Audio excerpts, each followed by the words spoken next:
couldn't sit in chairs. I couldn't fit in, in booths at restaurants, anything. It was just, I was uncomfortable all the time, and I couldn't do hardly anything. A year ago, Matt weighed 346 pounds. Well, immediately as soon as I came home, I threw down my backpack, just automatically started going through the refrigerator and cabinet, started eating. I guess I thought maybe sooner or later the problem would go away, that he was going to decide to do something about it. I just thought, once he got older, he'd want to drive the girls, and he'd want to do something for himself. I would eat whole bags of potato chips, sandwiches, cookies, candy bars. I have no idea how many candy bars, just everything I could get my hands on. And I'd just continuously eat until I went to bed. Finally, a doctor gave Matt a warning he couldn't ignore. I went in one day to get some allergy medicine, and he told me that this is it, you have to lose the weight or you're gonna die. He said, you are literally killing yourself. And if you don't do something about it, you're gonna die within 3 to 4 years. The doctor's words did more than scare Matt. They jolted him into action. He set 3 goals: to lose weight, to eat better, and to start exercising. His life literally depended on it.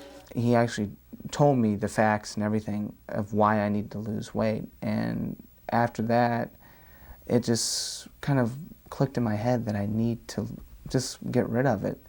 And I just got really objective about it and started losing the weight. But how exactly did Matt start the process? Start making a goal for yourself. Make it a small goal, such as you want to fit in a certain amount of certain type of clothing or something like that. Make it a small goal. Setting a goal is one thing. Achieving it can be another. What can Matt or anyone else do to improve the chance of success? The idea is to break it down into very concrete steps toward achieving that goal. Having clear, specific goals and a plan for achieving them is critical to avoid losing focus and giving up. It was kind of hard because I was deciding how to do it. And I had a lot of kids kind of tease me in school, say, you're never going to do it, you're never going to do it, you won't make it. What obstacles might prevent people from reaching their goals?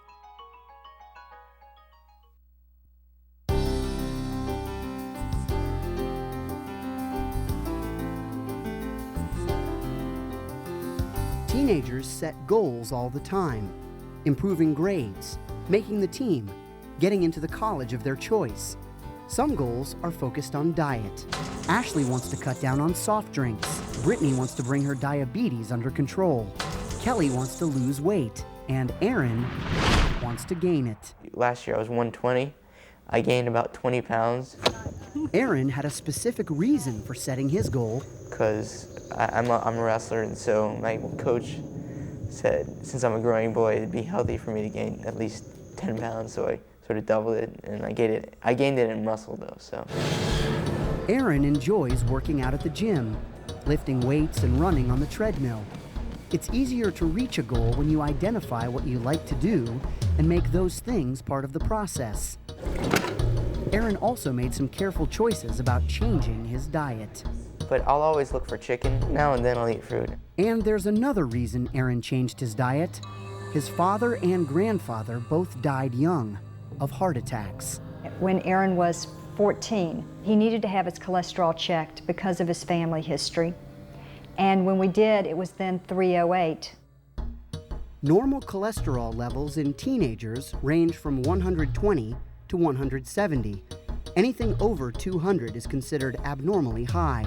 So Aaron's level of 308 was dangerously high.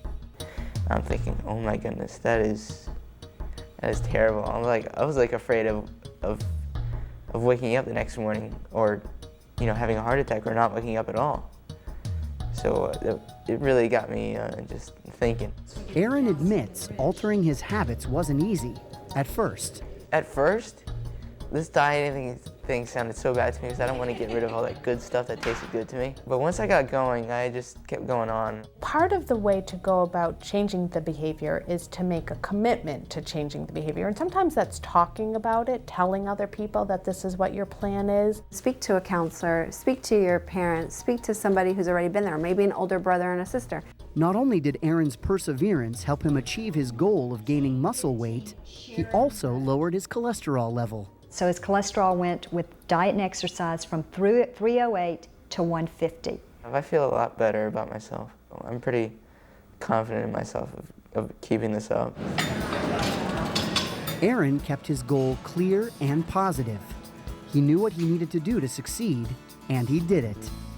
He says others can too. Do whatever works for you. Sort of push yourself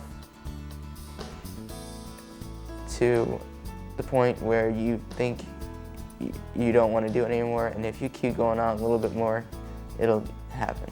While Aaron stuck to his plan and achieved his goal, some people look for a shortcut. Kelly thought she had found an easy way to lose weight when a friend went on a diet that greatly reduced her carbohydrate intake. She had lost some weight. She lost like 10 pounds, I think. And so I thought, that must be good. Kelly decided to go on the same diet as her friend. She set a goal to lose 15 pounds in 3 months. But was that a realistic goal? And was the diet Kelly chose the best way to reach that goal? You've really got to look at the big picture too, and that would be balancing your food intake with your energy expenditure or your activity. So just eliminating a food in your diet is not going to end up with long-term successful weight loss. Kelly discovered her plan for achieving weight loss had a big flaw. If you're looking at this as a quick fix, almost always fad diets or things that are meant to get the pounds off quickly tend to not keep weight off for a long period of time. Half of the weight Kelly lost, she gained back. But she eventually learned the right way for her to manage her weight. That's an important part of goal setting, knowing yourself. In Kelly's case, This year I'm going to play basketball and lacrosse and stuff like that.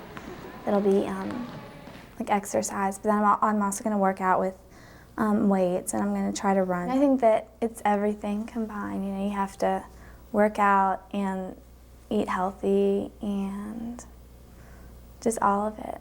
Kelly learned another key lesson about goal setting, measuring her progress and being willing to make changes when necessary. Revising your goals all along is a good idea too. Keeping track of what's working for you, and of course always using your strengths. We hear it all the time. Drink a lot of water. It's good for you. But Ashley rarely drinks water. She'd rather have soda. I could drink about like six a day.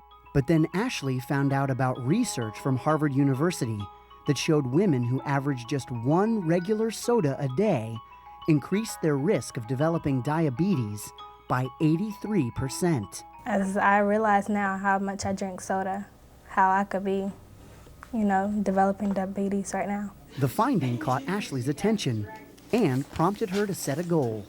To drink more water and lay off the soda.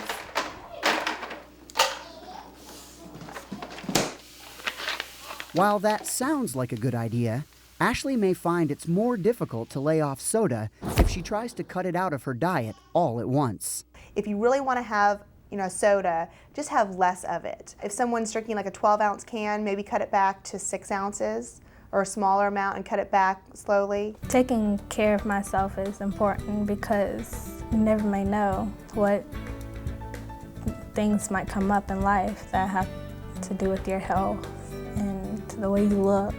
So you want to just keep in mind that you're doing it for you, and that in the long term that it'll help you out. Brittany also understands the danger of drinking too much soda. She had to give up soda and other sugary foods and drinks when she was diagnosed with diabetes. When we discovered she had diabetes, she was age 12. About a week later after I was diagnosed, I was like, why me?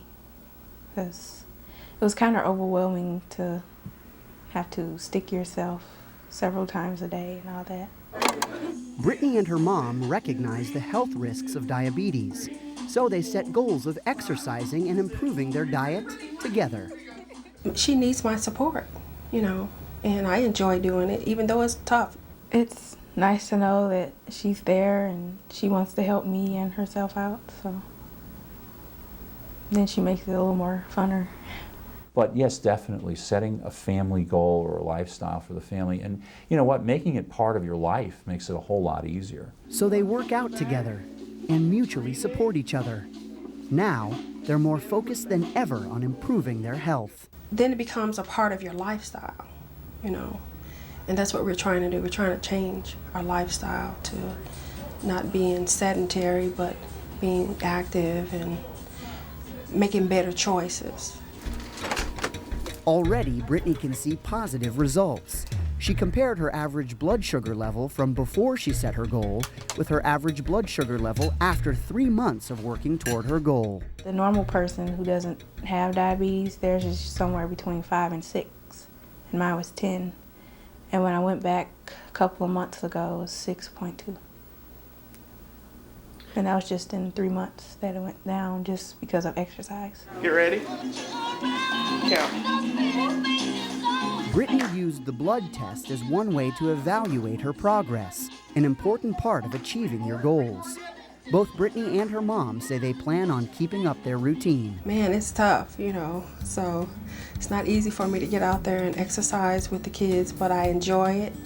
And I know she wants me to be there, and whatever she wants me to do that I can do, I'm showing up. In this family, you have to go or get left behind, and I don't like to be left behind.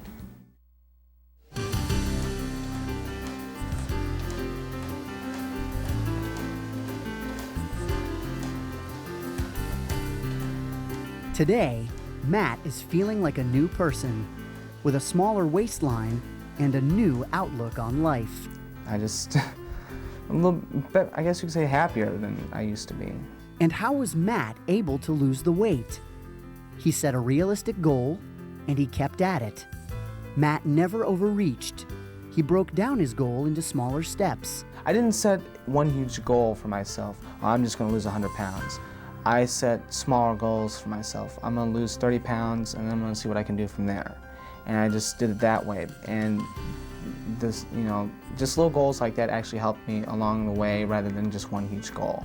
How one breaks down a long-term goal into smaller, more achievable short-term goals is by thinking about what you can do almost on a daily or more short-term time basis. I've learned self-control and, you know, with eating, and I have a new diet and I exercise, and I don't feel that I'll gain it back. And I have no desire to gain it back either. Everyone sets goals. They can be important, life-changing goals like Matt's, or everyday goals like exercising more or cutting back on sweets. Whatever your goal, it's important to remember to start small and gradually incorporate the changes into your lifestyle. Sometimes it's hard to be patient and wait for results. It's a matter of just asking questions, listening, and then being assertive with what you think. If somebody could do what I have done, they can do anything they want to in their life. That's how I see it. You can do anything you want to. What strategies do you use for achieving goals?